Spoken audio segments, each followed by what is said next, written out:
the new man, right? The name Neander is a boy's name in Greek, meaning new man. You know, Neander means new man, right? Okay, Newman. What does Neanderthal DNA mean? Neanderthals are an extinct species of hominids that were the closest relatives to modern human beings. Ice Age, keep in mind the ice, right? 23andMe, they starting to tell people 91% Neanderthal DNA, average person. You got the Asian, 96%. So this is where things get weird. Neanderthals are not the ancestors to Homo sapiens, but depending on where you're from, you might have Neanderthal ancestors. Neanderthals and Homo sapiens share a common ancestor, likely Homo erectus, and they were pretty widespread. And in their geographic range 300,000 years ago, Neanderthals emerged, somewhere around here. And then 200,000 years ago, Homo sapiens emerged, somewhere around here. And as we know, some Homo sapiens eventually left Africa and spread across the globe. And this is when they met the Neanderthals, somewhere around here. And in this area, called the Levant, the two species lived together for thousands of years. And during this time, they must have bred with each other, enough to make a lasting impact on Homo sapiens, because people today of European or Asian descent inherited 1 to 4% of their DNA from Neanderthals. We typically define Homo sapiens and Neanderthals as separate species, but the fact that this was able to happen makes that a little bit fuzzy, and is a very controversial topic today. Whether you consider the two the same or separate species can kind of be your own opinion at this point. For this answer to make sense, you have to understand that there's a difference between humans and sapiens. We are one species of humans. So this answer is going to introduce the Erectus, Heidelbergensis, and the Neanderthals. What a lot of people don't understand about Homo erectus is that they were travelers. They left Africa around 2 million years ago, and by 125,000 years ago, they were clear over here in Sundaland. That's how we end up with little hominid populations in isolated pockets that were stranded on islands, like Homo floresiensis, who only got about 3.5 to 4 feet tall. And Homo heidelbergensis is a chronospecies, meaning that there's no real fine line between the erectus and the heidelbergensis. Over time, we just see the changes and we classify them as heidelbergensis. Over time, those heidelbergensis populations that stayed up north became the Neanderthals, while sapiens were evolving in Africa. So sapiens came from Africa, Neanderthals didn't. For this answer, there was a... The Neanderthal would have been, at the very least, a formidable opponent. The Berber, Morocco, right? You see what he looked like. These are your Berber, right? And I want to tie that into Barbar, Barbarian. You got the new movie coming out on Netflix. This is what the villain looked like on Barbarian. See it? Yeah. Okay, we'll come back up now.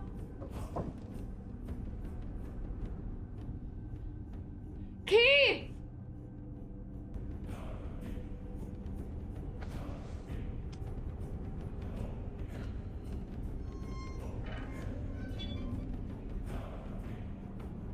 Keith!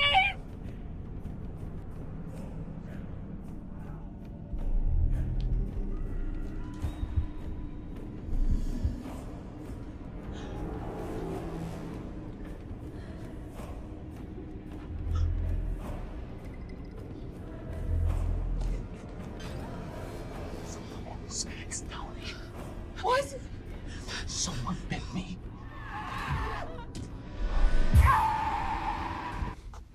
Right, so the Berber. You see what they look like. About the movie Barbarian. The role of AJ was originally offered to Zac Efron, but he turned it down. The location of the Airbnb in the movie is 476 Barbary Street. And in the year 476, the barbarians invaded Rome. Apparently this was just a coincidence. The Hollywood Reporter expose on AJ was written by Kim Masters, who's actually a reporter there. And she became known for breaking stories about men in the industry accused of assault. Make sure you follow for more facts like this and let me know what movie you want me to talk about. Right, now the Berber caves. Right, I'm not making this up. The Berber cave homes in Tunisia. Right, the underground homes of Matamata, Tunisia. So you see the people living in the cave. Right, this is what your Moroccan looks like though. Right, now, Mozarabs versus Moors. You can pause and read through it. You see at the bottom, dude saying Moors were not blacks. Sub-Saharan Africans, they were Muslim Arab, and white Berber people of North Africa, more means Muslim. All right, you can read the top. Okay. Now you got the Amazi people. There are two ethnicities, Arabs and Amazi, Berber. Amazis have their own flag. Mazis, I don't know how you pronounce it, but they got their own flag. Tamazite nowadays is spoken in, you see those North African flags over there. Arab North Africans are Arabized. On the other hand, Amazis are native to Africa. So wrap your mind around it.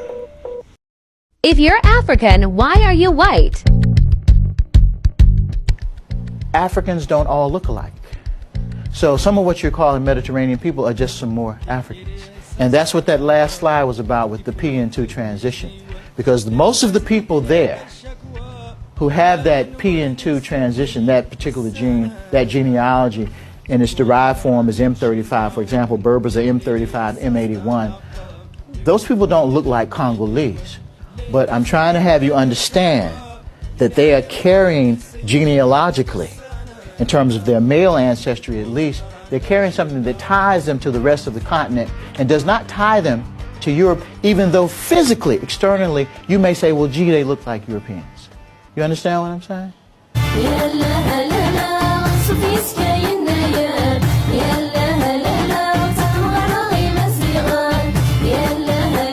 When asked, I found that the majority of the Basque people themselves maintain that they came from Atlantica, a powerful maritime nation that sank into the Atlantic Ocean after a terrible cataclysm, and from which a few survivors reached the Bay of Biscay and the Pyrenees Mountains. This, they say, is not just mythology, but their true pre-European ancestry. There's another ancient people who claim racial lineage from the mythical Atlanteans. The Berbers are currently located geographically around Mount Atlas, but inhabit much of North Africa long before the Arabs arrived. The Berbers are considered the aboriginals of the area, and their origins beyond that are not officially known. Here we have a population, many of whom have blue eyes and light hair. When asked, okay, now you got the troglodyte. You see what the picture looked like. We went through this. Bring it into Neanderthals are cavemen. The troglodyte is a caveman. Okay, we know that. Cavemans are troglodyte. You got the caveman in parentheses right there. So I'm showing you the connection. You see the Darwinism with the man turning into the monkey, right? Okay, caveman or troglodyte. You see what it looked like, right? Okay, let's move on. The Ashandu de Leon. You see, even in that language, what they saying the troglodyte look like, it's the caveman. They got the Ethiopian troglodytes. They asking if it's the real deal. Right, we're gonna get deeper into this, but this just a little set it off to kick you down the rabbit hole. Now the troglodyte look like the Bigfoot, right? The missing link, some say. So when they found the Iceman, this what he looked like, right? Neanderthals versus Homo sapiens. The species became synonymous with the idea East Asians seem to have the most Neanderthal DNA, followed by those of European ancestry. Africans long thought to not have Neanderthal DNA, recently found to have genes from hominins comprising of 0.3% in their genome. Okay, wow, Neanderthals not human. So let's try not to get crossed up. The physical traits of Homo sapiens include high and rounded brain case and rarely narrow pelvis. Measurements of the brain case, pelvic shape for the Neanderthal separated from modern humans. Okay, we're making a connection and a separation. Neanderthal DNA tells them of an extinct caveman, right? You got the song that came out by Jimmy Bunch, Troglodyte Caveman. Okay, follow me, stick with me. Troglodyte is a human cave dweller. So you see who lived in the cave, who came out the cave. Okay, so you got mouse hole, Troggle, right?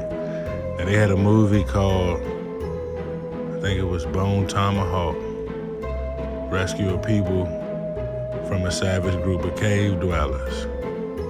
Kurt Russell. You can go check it out. This is what the cannibals in the cave, you see it say Troglodytes in the bottom right, same picture, same movie.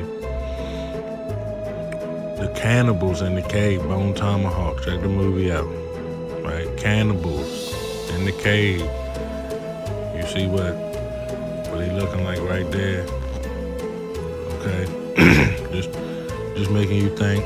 Okay, this the cannibal out the cave in the movie. Now you got the Barbarians. See how he got the pelt over his head, derived from the ancient word barrios. The word barbarian is used as a noun, meaning a country or a group of people that are below you, that are less civilized than you. So it's obviously an offensive term. Example sentence, Sheffield United fans are barbarians. Now, it originates from ancient Greece, and it was used to describe anyone who doesn't speak Greek. And obviously the Tommy Robinsons back in the day thought that all the other languages sounded the same, bar. That gave rise to the word Barbaros, and that's the origin of the word barbarian. So in that movie Barbarian, see how she go down in the cave, right? But the barbarians, Celtic tribes, go down into a cave. You seen the clip from earlier. See the advertisement, see how they go down in the basement.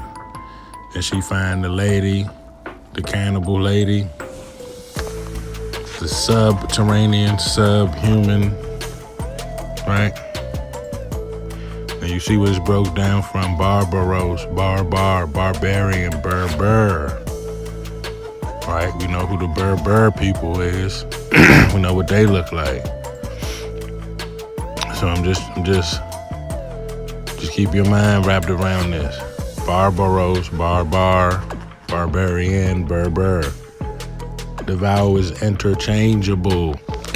Keep telling y'all that. Right? The Viking barbarians. Now you probably think of the Vikings. These new barbarians came from Scandinavia, known to us as the Vikings.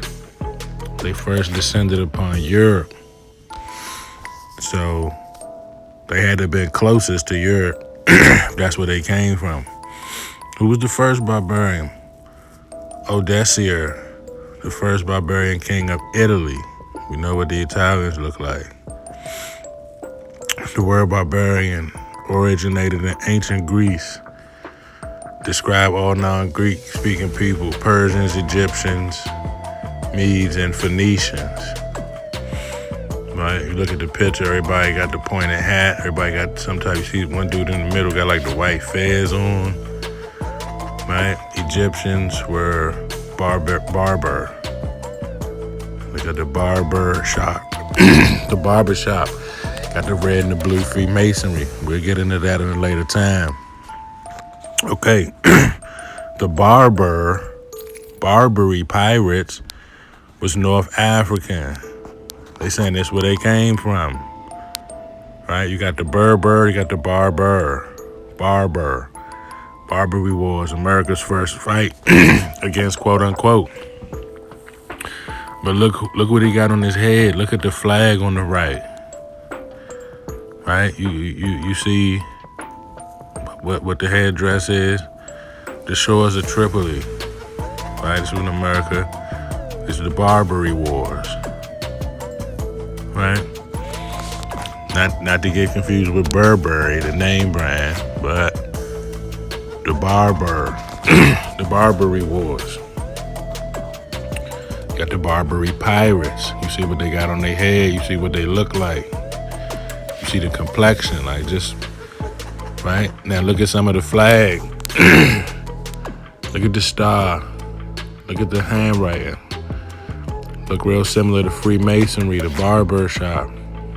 You see the cross blades, skull and bones.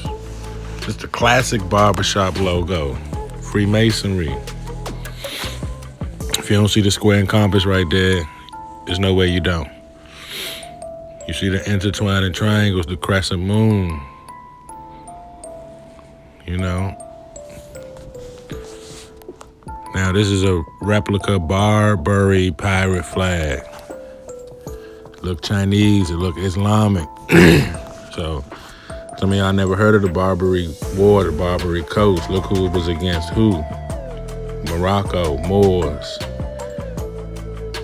Like Algiers against the United States, Sweden, and Sicily. That's Italy. Right, the Swedes. You gotta see who was against who.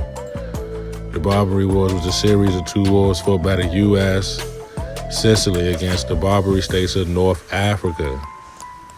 Okay, the Mediterranean Sea. So you got the Berber and the Barbar. Berber. But I showed you how the Greek broke it down to Berber. It came from Barbar. And the Barbar were the Moors, so what's, just trying to understand. Into a country, plague the whole place out, and then take over their buildings. New York was already there for thousands of years. San Francisco was there for thousands of years. Los Angeles was there for thousands of years.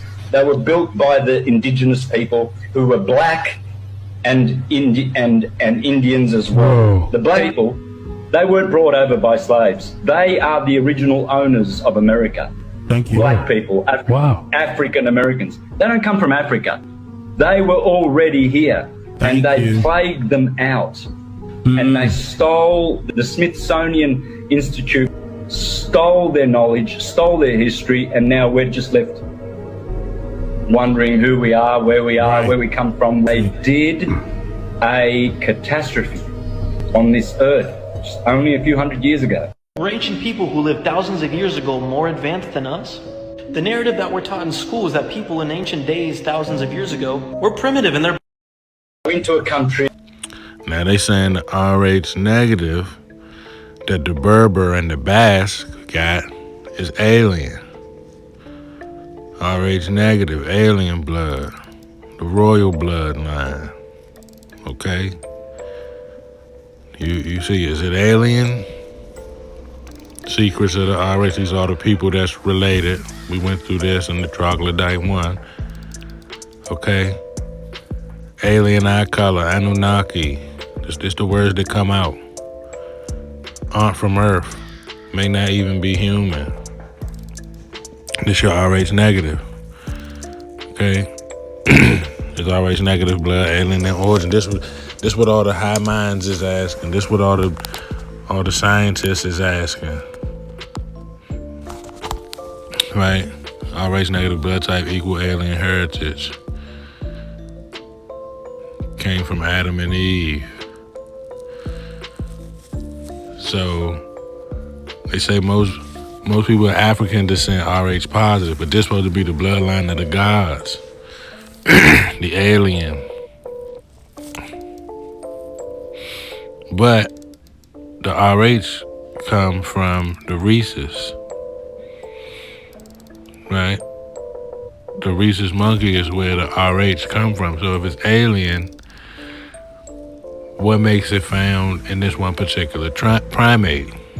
If it's foreign, how is it named after somebody from the home? How is it named from somebody from here? Earth. So, hold on.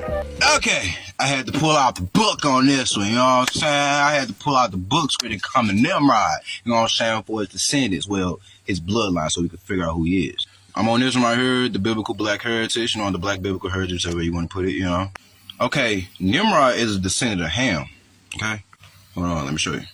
Okay, that's where I'm gonna read from, you know what I'm saying? Y'all can pause it, you know, try to snatch it up, you know what I'm saying? But I'm gonna read it for y'all, you know what I'm saying? Yes, you know what I'm saying? Mighty Hunter all day. I'm finna read for y'all, hold on.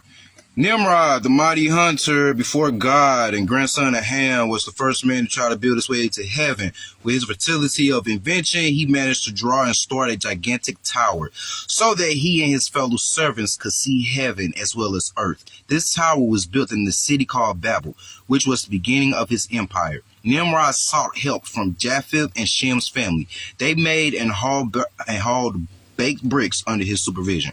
All right, who is Japheth and Shem's family? Hold on. Okay, Japheth, he's the father of the Caucasians.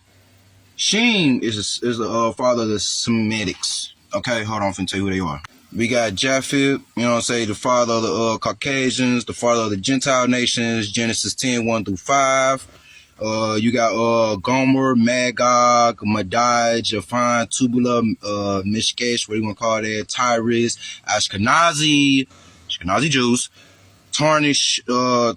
Tarshish, and their translations, Gomer is the Cimmerians, what do you want to call that? Magog, Europeans, Madai, the Medians, never heard of them, the Javans, Grecians, Tubala and Mishkesh, the Russians, Taurus, Thracians, Ashkenazis, Germans, Ashkenazi Jews, Tarshish, Spaniards.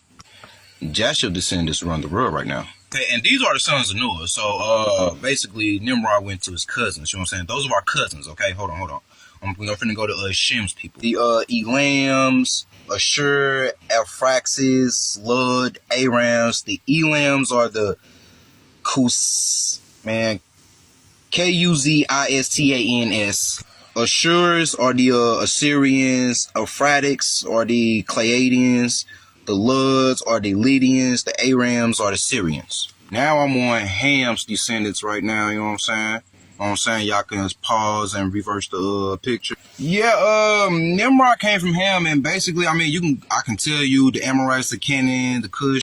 Have you ever heard of the blood type Rh negative? This blood type is very rare. The biggest question about it still remains, where did this blood type come from? Let me tell you a little about the fallen angels theory. Some researchers have suggested that Rh negative could be connected to the ancient bloodline of the Nephilim. The Nephilim in Hebrew is translated to fall, which is interpreted by many as the fallen angels due to mentions in ancient texts. The Bible, the Quran, and other ancient texts refer to the Nephilim as the fallen angels, or as the offspring of the gods. In the Bible, there's a passage that reads, "The Nephilim were in the earth in those days, and also after that, when the sons of God came in unto the daughters of men, and they bore children to them. The same were the mighty men that were of old, the men of renown." So in the Bible, Genesis 6, 1 through 4, it continues to tell readers that the Nephilim, the fallen ones, were the product of copulation between the divine beings and human women. They were known as great warriors and biblical giants. Interestingly, there are some researchers who firmly believe that there is an enigmatic truth sealed away from the public linking humans with Rh negative blood to otherworldly origins. There are 612 primate species and subspecies recognized by the IUCN, and not one has Rh negative blood. Rh factors, or rhesus factor, was first discovered in the blood of the rhesus monkey. According to research, if mankind evolved from the same African ancestor, then our blood would be compatible, but it is not. Nearly 85% of all human beings have Rh positive blood, yet all royal families have Rh negative blood. Pretty interesting. In the first episode of Skeletons in the Cupboard, we explored the story of the red-haired people of New Zealand and their arrival into the Pacific via Peru and Easter Island. We met Monica Matamua, whose DNA ancestry dated back to ancient Persia. And we heard from a number of historians, all of whom offered information about hidden evidence and lost archaeology. Before that, in Cousins Across the Sea, we delved even further back to an ancient legend which told of the early Hawaiians coming from Alaska, a legend that has been buried in the vaults of the Bishop Museum in Honolulu. That's what they do, folks. The common thread in these two films is the hiding, the obfuscation of important oral histories, and the disparaging of proven yet inconvenient evidence. Nail on the head. In this episode, we're going to go deeper, under the layers of lava, volcanic ash, sand, and embargoes, to discover the deepest, darkest history of New Zealand. Go watch and to this find video, out folks. Just how long people have really been living here. So, as I was saying, somewhere along the line, Rh negative as a trait was introduced into the human genome. Somewhere. Now, the legend goes that the Nephilim, which are actually the half human, half angel byproduct of the union between the fallen angels and human women in the book of Genesis and the book of Enoch, it said that the Nephilim, in order to escape Noah's flood, ran to places, remote places across the earth, like the Basque countryside.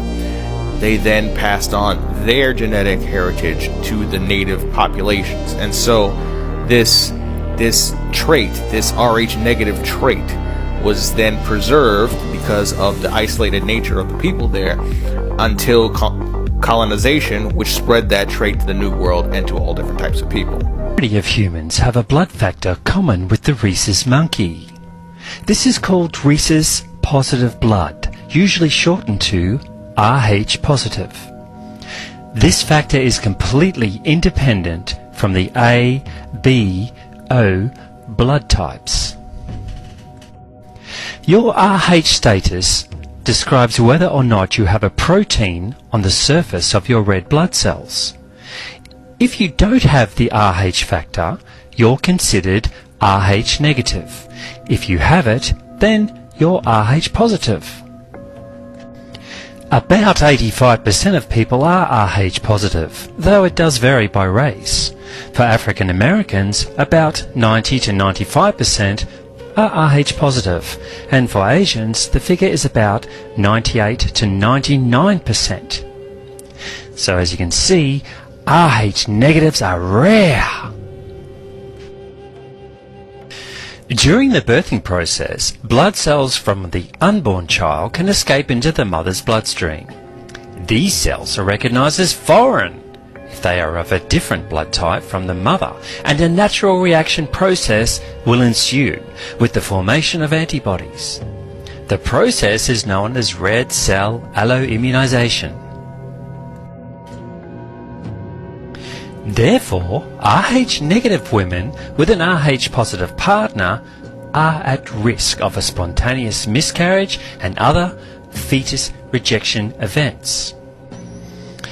In animals, this is seen as a really big problem, but only in hybrid animals. But if we take our minds back to part 1 of this presentation, humans are hybrids, remember? The Rh negative factor is considered by science as a mutation of unknown origin, which happened in the Basque region of Europe about 25,000 to 35,000 years ago. This group spread heavily into the area of what is now Spain, England, Ireland, and that general area. 84 to 85% of humans test positive for the rhesus monkey gene, and only 15 to 16% of humans test negative for the rhesus monkey gene. So what blood type do you have? If you're O positive, you're 38% of the entire population, but O negative, you're only 7%. A positive is 34%, and A negative 6%. B positive is only 9%, but B negative is only 2%. AB positive 3%, and AB negative only 1% of the entire population. Rh negative people typically have a higher IQ, sensitive vision, a lower body temperature, psychic or healing abilities, an increased sensitivity to heat and sunlight, the ability to stop watches and electrical appliances. The majority of humans have a blood